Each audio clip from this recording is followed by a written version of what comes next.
How do we envisage the technical differences for that matter? How do we compare 4G to 5G? Just to get a perspective of how dramatically different 5G is from 4G or 4.5G. You want to share your thoughts on?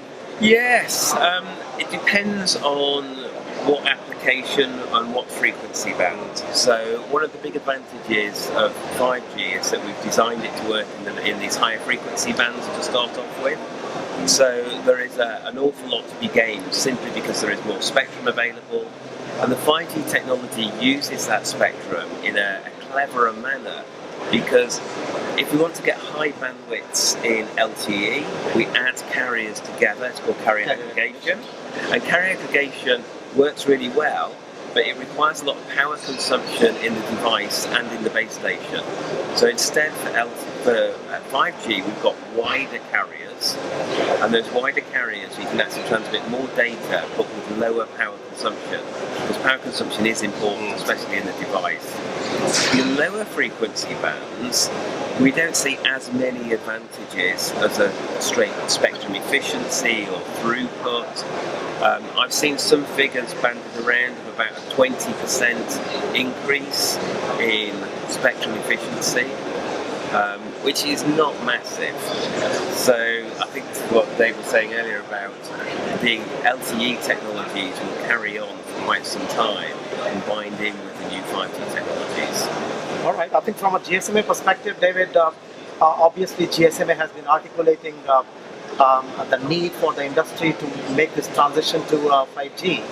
So how do you articulate to the industry why this need is imminent in terms of getting this comparison to 4G?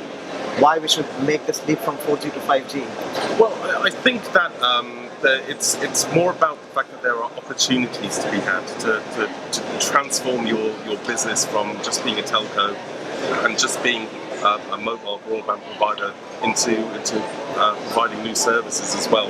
So I think one of the major differences that we were talking about on the radio side is it's kind of reflected in the core network as well. So whereas with 4G it's kind of one network for all different use cases, the 5G allows you the flexibility of having a very dynamic and flexible network to serve and be more efficient in the delivery of particular services. So for some services you may require a high level of bandwidth and low latency, but for other services maybe very small data transmissions, and you can optimize your network to be